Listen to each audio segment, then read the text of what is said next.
I thought I'd finally caught a break when Meridian Technologies offered me a position as their new systems analyst. After 18 months of unemployment following my layoff from a tech startup, the salary seemed too good to be true, and as it turned out, it was. My name is Jessica Martinez, and at 32, I'd been bouncing between contract work and dead-end jobs since the startup collapsed.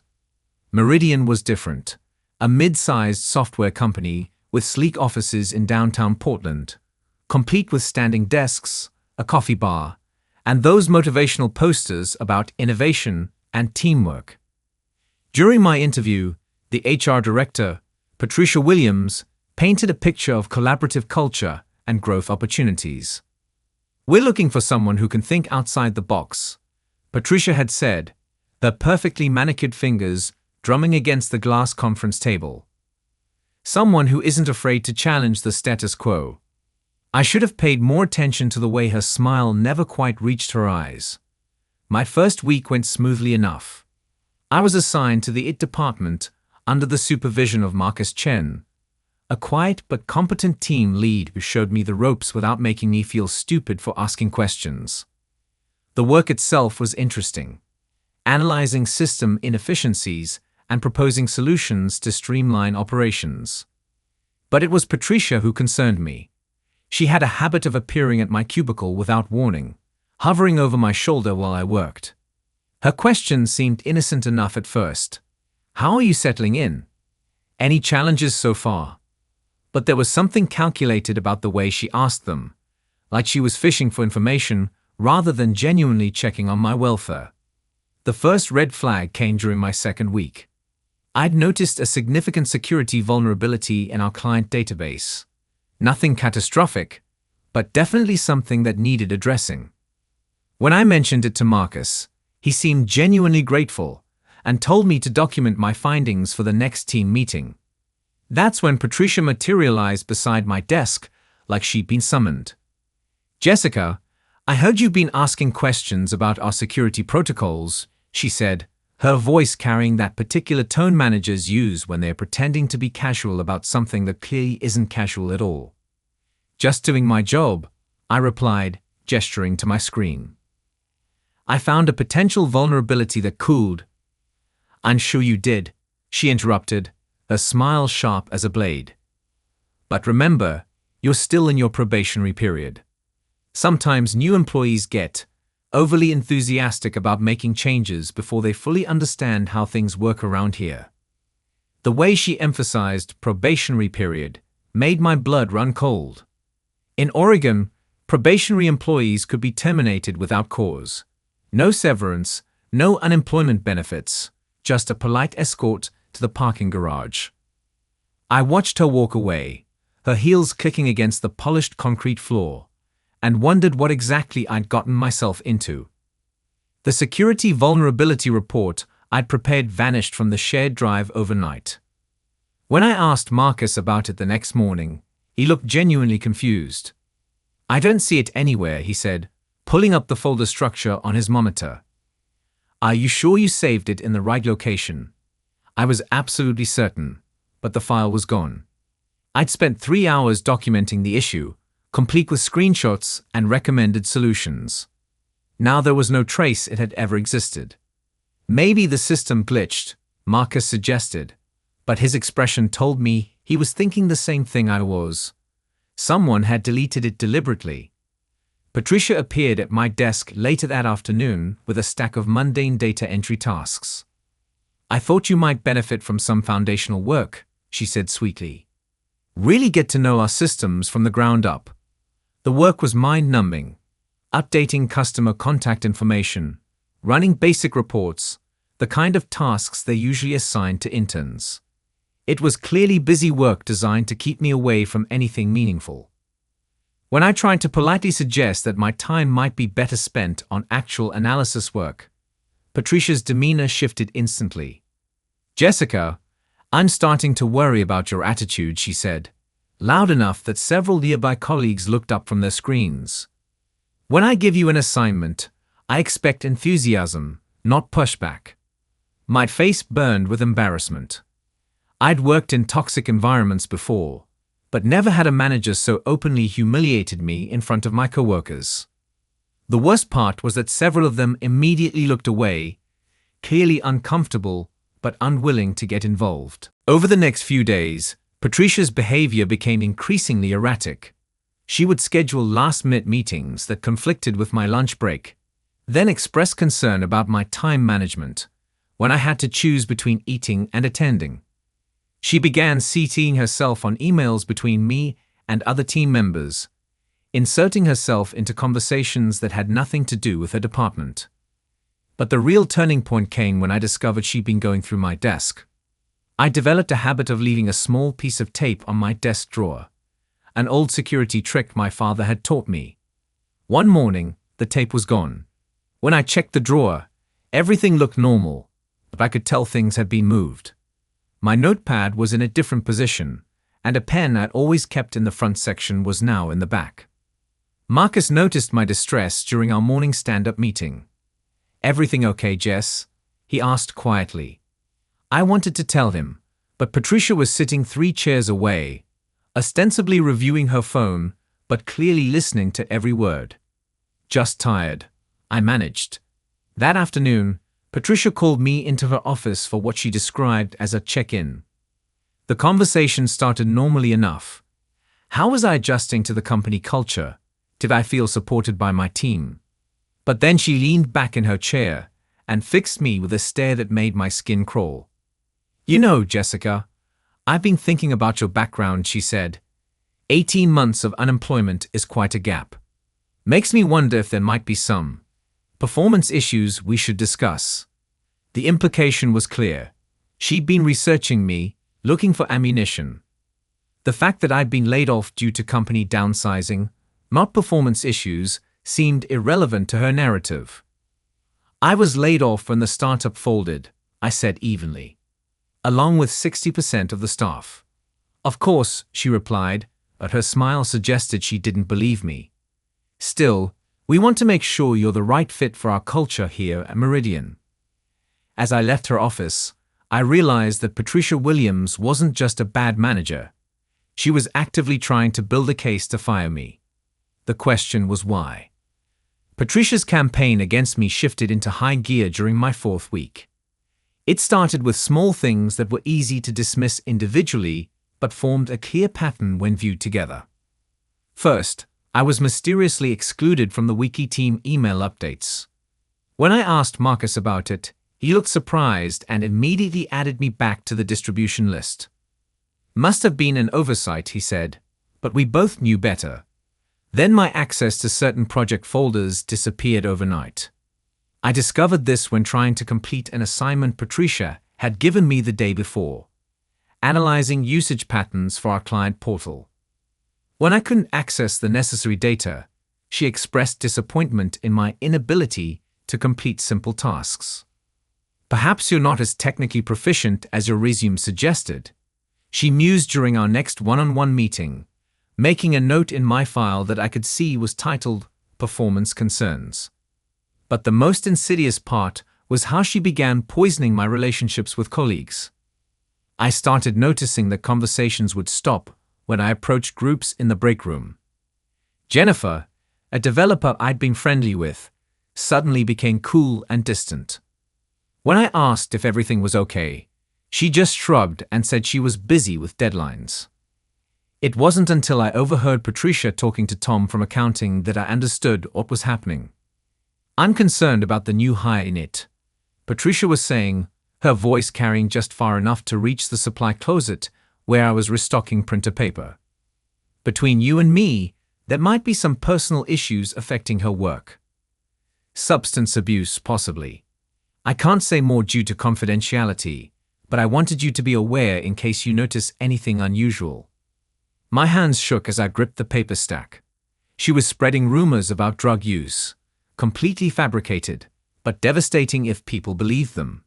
In the tech industry, that kind of reputation could follow you for years. The next blow came during our monthly all-hands meeting.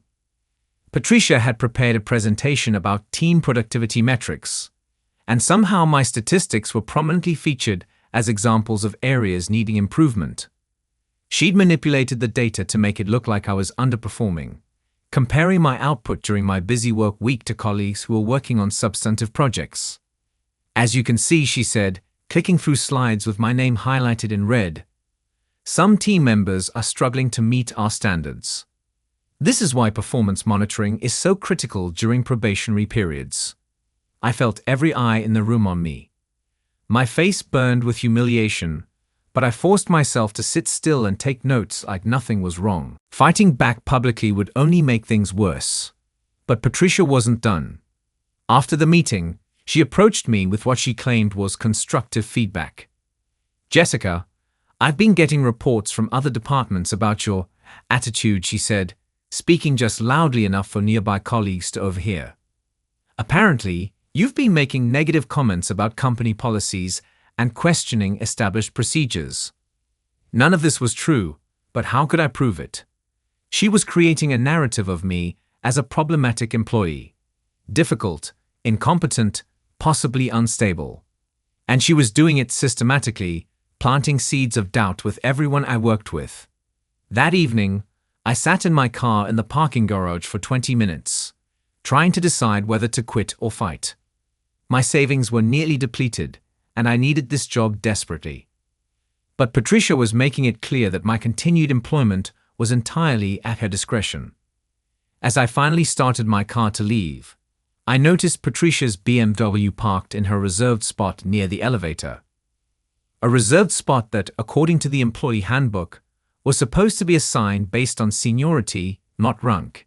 It was a small thing, but it made me wonder what other rules Patricia was bending to suit herself. For the first time since this nightmare began, I felt a spark of anger instead of just fear. If Patricia wanted to play games, maybe it was time I learned the rules. The breaking point came on a Thursday morning during my 6th week at Meridian. I arrived at my desk to find a formal disciplinary notice waiting for me, printed on official company letterhead and signed by Patricia. The document was a masterpiece of corporate manipulation.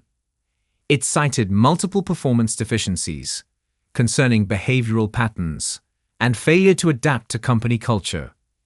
Every interaction we'd had was twisted into evidence of my supposed incompetence. My security vulnerability report was mentioned as an example of me overstepping boundaries and causing unnecessary alarm. But the most devastating part was at the bottom. Employee is hereby placed on final written warning. Any further performance issues will result in immediate termination. My hands trembled as I read it. Patricia had created an official record that painted me as a problem employee, and now she only needed one more incident, real or manufactured, to fire me. Marcus found me staring at the document 20 minutes later. "Jesus, Jess," he whispered after reading over my shoulder. "This is insane. You're one of the most competent analysts we've hired in years." His validation meant everything, but it also highlighted how isolated Patricia had made me. While she was spreading rumors and building her case, I'd been suffering in silence, too afraid to speak up. "She's setting me up," I said quietly. "She's been planning this from day one." Marcus looked around nervously, then leaned closer. "Listen, there's something you should know. Jennifer told me yesterday that Patricia has been asking weird questions about you. Personal stuff. Where you go for lunch, who you talk to, whether you seem stable. It's not normal management behavior." That afternoon brought the final straw. I was working on the data entry tasks Patricia had assigned when my computer suddenly displayed a security warning. The system claimed I'd been accessing unauthorized files and had triggered an automatic lockout. Within minutes, Patricia appeared with Dave, the head of its security. "Jessica, we need to discuss a serious security breach," she announced loudly enough for half the office to hear. My blood ran cold. The security lockout was clearly triggered by something on their end. Possibly by my earlier attempts to access the project folders she'd removed me from. But she was framing it as misconduct on my part. "I need you to come with me immediately," Patricia continued, her voice dripping with false concern. "We need to investigate what information you may have accessed improperly." The walk to the conference room felt like a death march. I knew what was happening. Patricia was manufacturing the final incident she needed to terminate me. The security breach would be the perfect justification, and my previous report about actual security vulnerabilities would be spun as evidence that I'd been probing for weaknesses all along. In the conference room, Patricia and Dave questioned me for over an hour about my computer usage, file access, and intentions. Dave seemed genuinely confused by the whole situation. The security logs clearly showed nothing suspicious. But Patricia pressed forward with her narrative. "This is exactly the kind of concerning behavior we discussed," she told Dave, referring to documentation I'd never seen. The pattern of boundary testing, the resistance to feedback, the suspicious questions about system access. As they spoke, I realized something crucial. Patricia was so focused on building her case against me that she'd gotten sloppy. She was creating documentation and making accusations that could be challenged if someone actually investigated them properly. When they finally dismissed me for the day, telling me not to return until the investigation was complete, I knew I had maybe 48 hours before I'd be terminated with cause, which would make me ineligible for unemployment benefits and create a black mark on my record that would follow me to future jobs. But for the first time in weeks, I wasn't just scared. I was furious. That evening, I sat at my kitchen table with a legal pad and started writing down everything. Every interaction, every manipulation, every rule Patricia had bent or policy she'd ignored. If she wanted to play the documentation game, I was going to play it better than she ever imagined. I spent Thursday night and all of Friday documenting everything. What started as a desperate attempt to defend myself quickly revealed a pattern of behavior that went far beyond just targeting me. My first breakthrough came when I called Jennifer directly. We'd been friendly before Patricia started her whisper campaign, and I hoped she might be willing to talk honestly now that I was facing termination. "Jess, I'm so sorry," Jennifer said immediately when she heard my voice. "I know Patricia's been saying things about you, and I should have spoken up sooner. What exactly has she been telling people?" Jennifer was quiet for a moment. "She said you were having personal problems. That you'd been struggling with addiction issues, and that's why you were unemployed for so long. She made it sound like she was trying to help you, but that the company might not be able to keep you if things didn't improve." My stomach churned. Patricia hadn't just spread one rumor. She'd crafted an entire narrative about my supposed instability and addiction. In the tech industry, where security clearances and trust were paramount, these kinds of accusations could end a career permanently. But Jennifer had more to share. The weird thing is, she's done this before. Remember Sarah Kim from marketing? Patricia had her transferred to a different department after spreading rumors about her work ethic. And before that, there was Michael Torres in sales. He ended up quitting after Patricia convinced upper management he was embezzling petty cash. A pattern was emerging. Patricia had a history of targeting employees and manufacturing reasons to have them removed. But why? My second breakthrough came when I remembered something odd from my first week. During my orientation, I'd noticed that Patricia's assistant position had been vacant for months. When I'd asked Marcus about it, he'd mentioned something about high turnover in admin roles.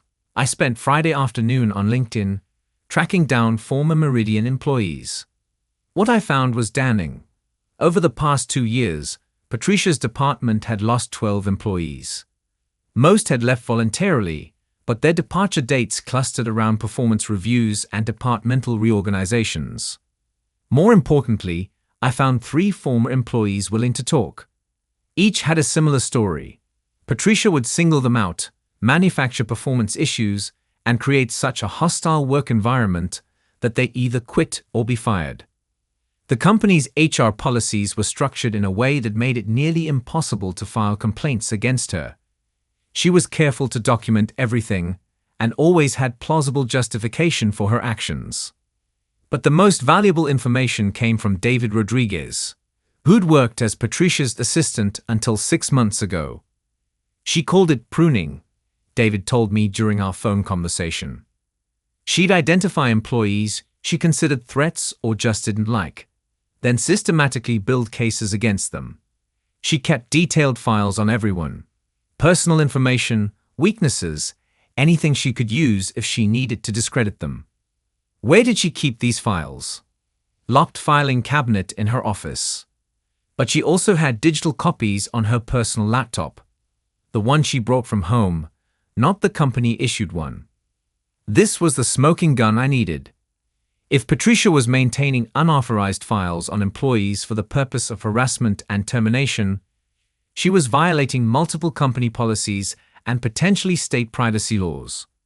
My third breakthrough came from an unexpected source, the employee handbook.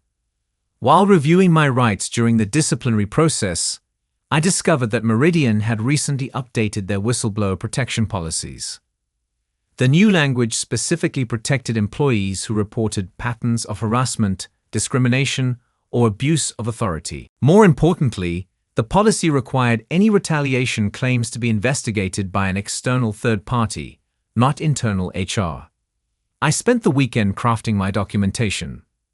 Not just a defensive response to Patricia's accusations, but a comprehensive complaint that detailed her pattern of harassment against multiple employees. I had dates, witnesses, and specific policy violations. Most importantly, I had David's testimony about the unauthorized files.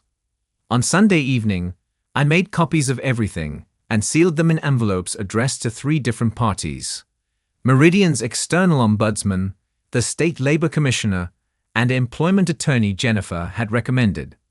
But I wasn't ready to mail them yet. I wanted to give Patricia one more chance to hang herself. Monday morning, I returned to work with a hidden digital recorder in my pocket. Legal in Oregon as long as one party to the conversation consents to recording. I was prepared for Patricia's final move, and this time, I was going to document every word. When I arrived at my desk, there was another formal notice waiting for me. This one was even more damning than the first. Final disciplinary action. Termination pending.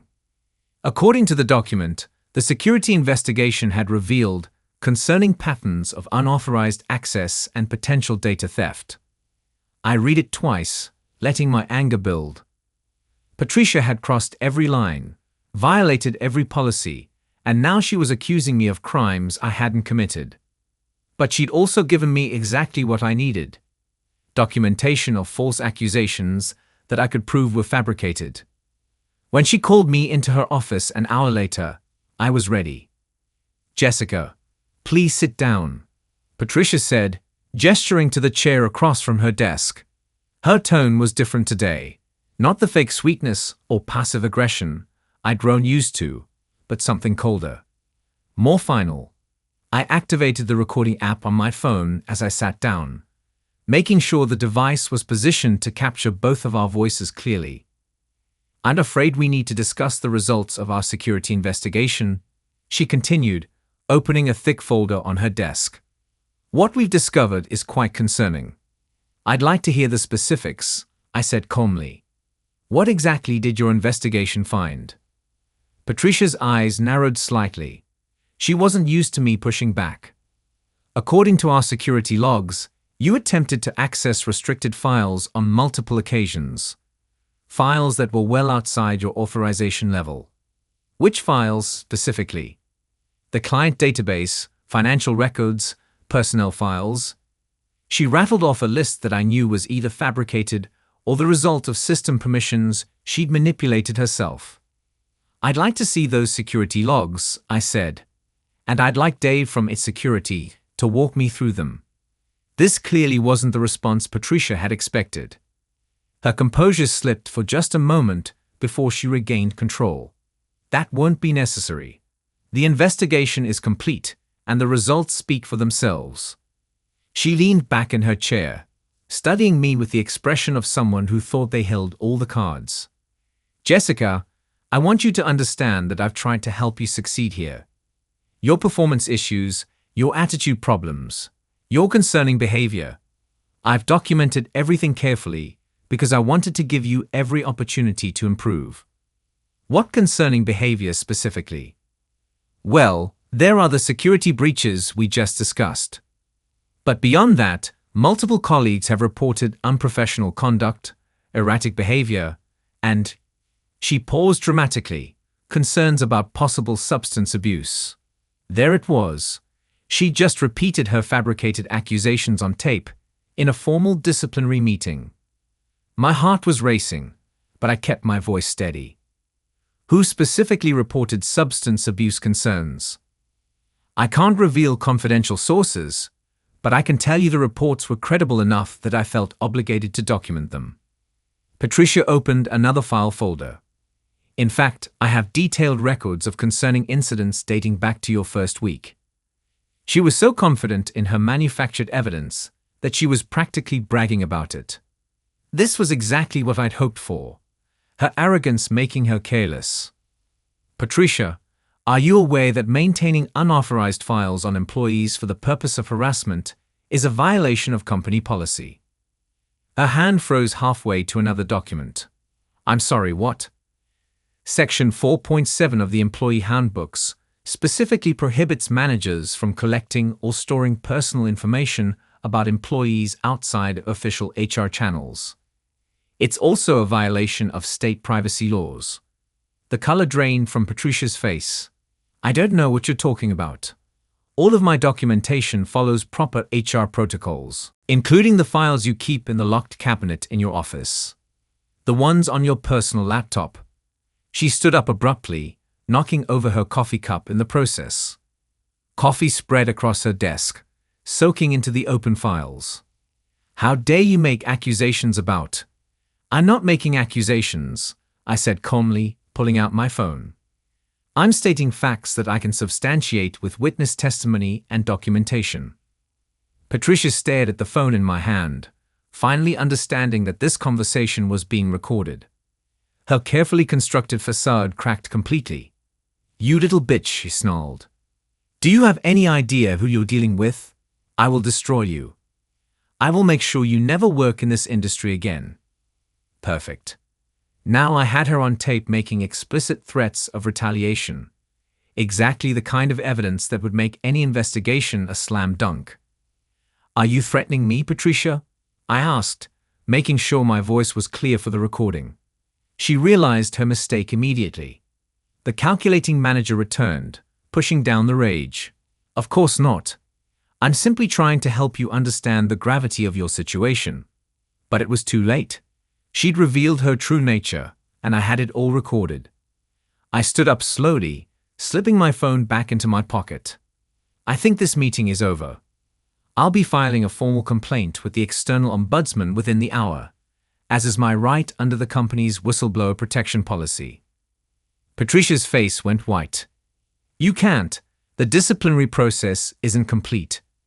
Actually, according to the policy you clearly haven't read, retaliation against employees who file good faith complaints is grounds for immediate investigation and potential criminal charges, especially when that retaliation involves false accusations of criminal behavior. I walked toward the door, then turned back. Oh, and Patricia, you might want to start thinking about how you're going to explain those unauthorized employee files to the State Labor Commissioner. I hear they take privacy violations very seriously. As I left her office, I could hear her frantically dialing her phone. But it was too late for damage control. The trap had been sprung, and Patricia Williams had walked right into it. By Tuesday afternoon, Patricia's world was falling apart. My complaint to the external ombudsman had triggered an immediate investigation. Within hours, 2 investigators arrived at Meridian's offices with a court order requiring the preservation of all records related to my employment and Patricia's management practices. The recording of our final meeting had been transcribed and submitted as evidence, along with testimony from David Rodriguez, Jennifer, and 3 other former employees who had agreed to come forward once they learned about the investigation. But the real bombshell came when the investigators opened Patricia's locked filing cabinet. Marcus texted me the details as they unfolded. Holy shit, Jess. They found files on dozens of employees. Personal information, medical records she had no right to access, detailed notes about people's finances, relationships, everything. It's like she was running some kind of surveillance operation. The unauthorized files were even worse than David had described. Patricia had been systematically collecting blackmail material on employees, using company resources to investigate their personal lives, and maintaining detailed dossiers that read like intelligence reports. My file was 3 inches thick. She documented my grocery store visits, noted the times I arrived and left work, even recorded details about my personal phone calls that she must have overheard. But most damning were her handwritten notes planning my termination strategy, dating back to my 2nd week of employment. Target appears competent but independent. Read one early entry. Potential threat to departmental authority. Recommend systematic performance management leading to termination during probationary period. She hadn't targeted me because of any performance issues. She targeted me because she saw me as a threat to her power structure. The investigation also revealed financial irregularities. Patricia had been approving unauthorized overtime for herself, manipulating vendor contracts to benefit companies owned by her relatives, and using company credit cards for personal expenses. The employee harassment was just the tip of the iceberg. Wednesday morning brought the confrontation I'd been waiting for. The ombudsman investigators, accompanied by Meridian's CEO and the head of legal, called an all-hands meeting to address what they termed serious misconduct by management personnel. Patricia wasn't present. She'd been suspended pending the investigation's completion and was reportedly meeting with her attorney. "We want to be clear," the CEO announced to the assembled staff, "that the behavior uncovered in this investigation does not reflect Meridian's values or policies. We are committed to making this right and ensuring it never happens again." But the most satisfying moment came that afternoon when I received a call from David Chen, Meridian's chief technology officer and Marcus's boss. "Jessica, I owe you an apology," he said. "We had no idea what Patricia was doing, but that's no excuse. I want to offer you a position as senior systems analyst, reporting directly to me. Full benefits, salary increase, and a formal letter of recommendation acknowledging your professional conduct throughout this ordeal." It was more than I dared to hope for. Not only was I keeping my job, but I was getting promoted and removed from any future contact with Patricia's replacement. But the story didn't end there. Thursday brought news that Patricia had been terminated for cause and was facing criminal charges for privacy violations and embezzlement.